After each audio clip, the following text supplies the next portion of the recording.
Welcome to the podcast where the most gripping and mysterious tales come to life. Today, we unravel a story that will keep you on the edge of your seat. Imagine this: a quiet forest lake, untouched by time, concealing a secret that no one was meant to find. A stolen car, a hidden trunk, and a discovery that changed everything. What could have driven someone to such lengths to bury the truth? Stay with us as we uncover the shocking twists and turns of this chilling mystery. Let's dive in, but beware, some secrets are best left in the dark. Nobody understood how Maragert's car ended up in this lake in the middle of the forest.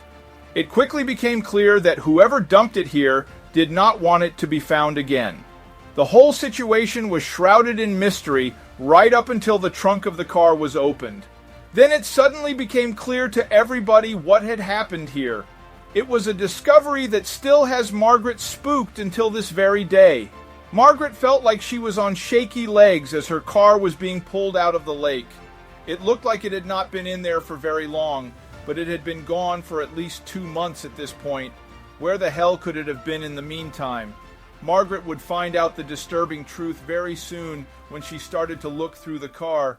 When the police opened up the trunk of the car and Maragert saw what was inside, she nearly collapsed onto her knees while the police all jumped back in shock. Tears started to pour down Maragert's cheeks as all attention quickly shifted to her. But who had stolen Maragert's car? How had it ended up in the lake? And what did they find in the trunk? It was a typical Monday morning when Maragert got this unexpected phone call from the police. They announced to her that they had found her stolen car near the forest lake. The truth is that she didn't expect to see her car ever again. It had been 2 whole months without any news. She felt happy and relieved because at this time she could not afford to buy a new one. The day that these people stole her car was hard for her. At the station, she reported her car stolen, and the police informed her that this was something that apparently happened a lot recently. Maragert hoped that this meant they would know how to help her, but this was not the actual truth. As it seemed, they were not able to do much. Almost none of the cars that had been stolen in this manner had been recovered yet, so the odds of finding Maragert's car were not good at all. They had no idea who these people were or why they stole cars. All this time, the police were shocked by the case, but promised to add Maragert's car details to the list with the other stolen cars. They were going to keep an eye out for it. At this point, Maragert still had a bit of hope, but as the days passed, her hope slowly faded. The days became weeks, and weeks became months. Already, it had been 2 months since Maragert hadn't heard anything about her car. Suddenly, one morning, Maragert finally got a call about her car. She had actually forgotten about it at this point and was stunned when she picked up the phone. The person that called was an old friend of hers. She hadn't spoken to him for a couple of years. The biggest surprise was that he called her about her missing car. She felt really relieved and happy because she believed she would never find her car. Apparently, he had seen the post about the stolen car that Maragert posted on Facebook. The photo had stuck in his mind for months, and he thought about it quite often. One day, as he took his daily walk, he actually saw the car. He was really excited about this, so he decided to call her as soon as possible. For the first couple of minutes, she was ecstatic that her car had been found, and she wanted to go and pick it up immediately. But her friend had some bad news for Maragert. The car was not as accessible as Maragert thought at first. The friend described to her where exactly he had found the missing car, and Maragert started to lose hope again. He explained to Maragert that the car was not in a state where she could come to pick it up at all. The man had encountered the car in the middle of a lake located in the local forest. At first he couldn't recognize the car, but after a couple of minutes he realized it was Maragert's missing car. The biggest question was why the car ended up at this spot. Why did these people steal the car and then abandon it in the middle of the lake? Margaret's heart sank when she heard that her car was in the lake. She had already been compensated somewhat by the insurance company, so there was not even a good reason for her to go and get her car. After a while, she thought that this might be a useful clue for the police's investigation. Maragert knew that this case was very important for the police and that they were still working on it. She believed that this could be the lead that they needed, so she made the decision to call the police station and inform them about what her friend had found. When she called the police, they told her that they would immediately pick her up to go and find the car. The friend that had called Maragert was going to be there as well. The police officer knew that this was their only chance to solve this whole mystery of the missing cars. The police were baffled as to how somebody managed to put the car in the middle of the lake. So they started to doubt if Margaret's friend was telling the truth about what he saw. Their main question was, why did they steal a car and then drive it into the middle of a lake? After a lot of thinking, the police had already formed a pretty good idea of why this car had ended up in the lake. The most believable conclusion was that the person who stole the car did not want it to ever be found again. The only thing they had to do now was to make it to the lake and reach the car. After 2 whole hours of trying, they finally made it to the lake. There, they met Margaret's friend and his dog. They quickly observed the car in the lake as well, so now the only thing they had to do was reach the car. They were so close to solving this case and finding out what really happened that day. The friend and his dog were still waiting for Maragert and the police. A tow truck was about 15 minutes behind them, but was having even more trouble traversing the difficult terrain. Why was the car left behind in such an abandoned place? Nobody could have guessed the true reason. One of the officers had already gotten himself into a diving suit. Somebody needed to get into the water to hook up the truck, but in the time they had to wait, he was already getting into the lake to get a better look at the car. He could not open anything so as not to let any more water flow into the car, but he could check out the outside and immediately notice that it was covered in scratches.